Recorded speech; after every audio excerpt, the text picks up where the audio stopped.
Сәлем достар, сіздермен бірге мен Нурик. Бүгінгі видеода мен сіздерге 2015 жылы шыққан Песок фильмін қысқаша айтып беретін боламын. Помогите мне! Эта штука затягивает меня! Достар, біздің арнамыздың көрермендерінің 88% бізді тіркелмей қарайды екен. Өтініш, тіркелмеген болсаңыз, дәл қазір тіркеліп кетіңіз.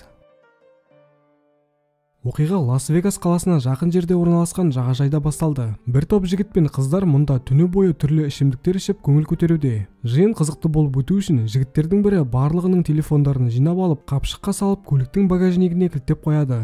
Бір кезде түн ортасында екі жігіт құбыжықтың жұмыртқасына ұқсас жиіркенішті бір нәрсені тауып әкеледі. Олар мұны жағажайдың жанынан тауып алыпты. Жастар түнімен билеп көңіл көтереді. Олар қандай бәлеге тап болғандарын тек келесі күні ғана білетін болады. Таң атты. Ең бірінші болып фильмнің басты кейіпкері Кайли есімді қыз оянады. Содан соң Мич. Екеуі орындарынан тұрып сыртқа шықса, достарының бір бөлігі көлікте ұйықтап жатыр екен, ал қалған бөлігі көрінбейді. Кайли жігіті Джонның жанынан ең жақын құрбысы Чанданы көреді. Қыз ашуланып байқайлап, оларды оятып жіберді. Көліктің артындағы Венс пен Ронни да оянып кетті. Бір кезде Кайли жерге қонған шағаланы көреді. Құм шағаланы бірден жұтып қойды. Кішкенеден соң достары Марша есімді қызды оятады. Кайли бір жамандықты сезіп Маршаға құмды баспа деп айқайлайды. Бірақ та бәрі кеш. Маршаның құмды басқаны сол еді. Аяғы жабысып жүре алмай қалды. Ол қорқып достарына көмектесіңдер деп айқайлай бастады. Көліктің артында отқан Венс есімді супермен жігіт Кайлидің тоқта деген сөзіне қарамастан көліктен секіріп Маршаға қарай жүгіреді. Бірақ та оның аяғы да құмға жабысып қалады. Венс қарсыласамын деп жерге құлап кетті. Басын көтергенде құм оның бетін жеп қояды. Және де аздан соң құм оны толықтай жұтып алды. Арғы жақта Марша да құмға батып барады.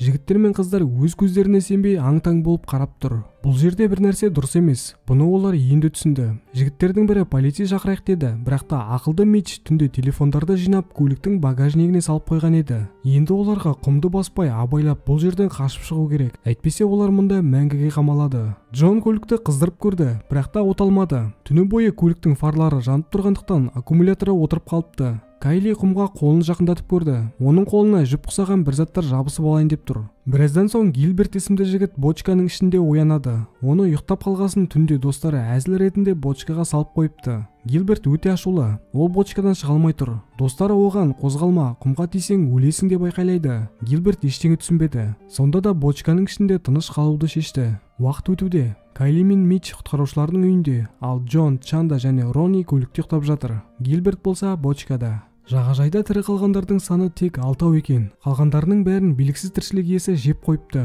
Бір кезде олар түнде тауып алған жиіркенішті заттың қағайырылып жатқанын көреді. Олар мұның жұмыртқа екенін енді түсінді. Оларға құмның астынан шабуылдап жүрген нәрсе әлгі жұмыртқадан шыққан бір тіршілік иесі болып шықты. Бір кезде Кайли қолында қалған жалғыз 3 сосискасын кезекпен кезек құмға лақтырады. Қыз осылай жасау арқылы құбыжықтың көлемін біліп алғысы келді. Құм 2 сосисканы жеп қойды, ал үшіншісіне тиіспеді. Оданша маған берулерің керек еді.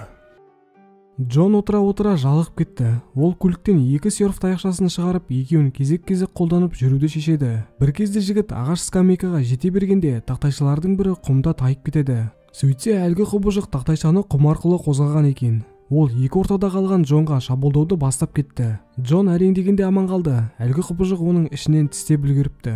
Больно! Джон әлгі жерден сусын тауып алып достарына таратады. Барлығы бөтелкені қағып алды. Тек Мич қағамын деп ағашты сындырып алады. Ағаш болмағанда жерге құлайтын еді.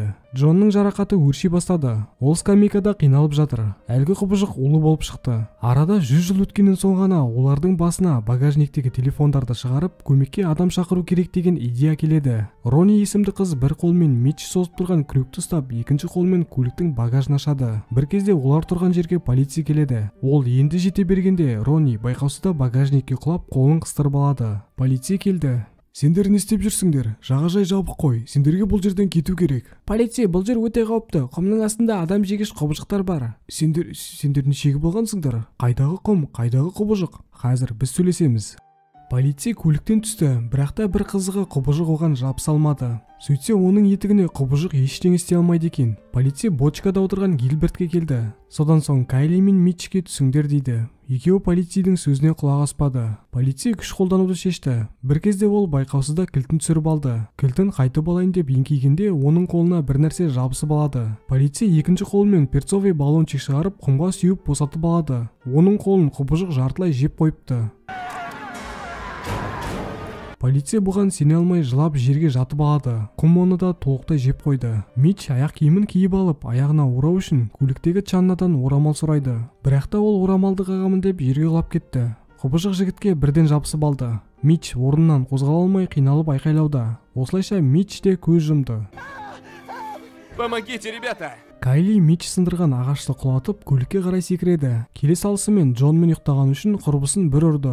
Екеуі татуласып көліктің багажнигін ашып, қолы қысылып қалған Рониді құтқарып алды. Байғұс Гилбертті бочка қатты қысып тастады. Оның денесінен қан ақты. Құбыжық адамның қанын сезе алады екен. Ол Гилбертке жақындап келеді. Бұл уақытта тірі қалған үш қыз көліктен шығып скамейкадағы Джонға баруды шешті. Кайли мен Чанда сынған ағашты пайдаланып скамейкаға аман-есен жете алды. Тек Рони тепе-теңдікті ұстай алмай байқаусызда жерге құлап кетеді. Құбыжық та қолайлы сәтті қалып жібермейді екен. Ронидің шаруасы бітті.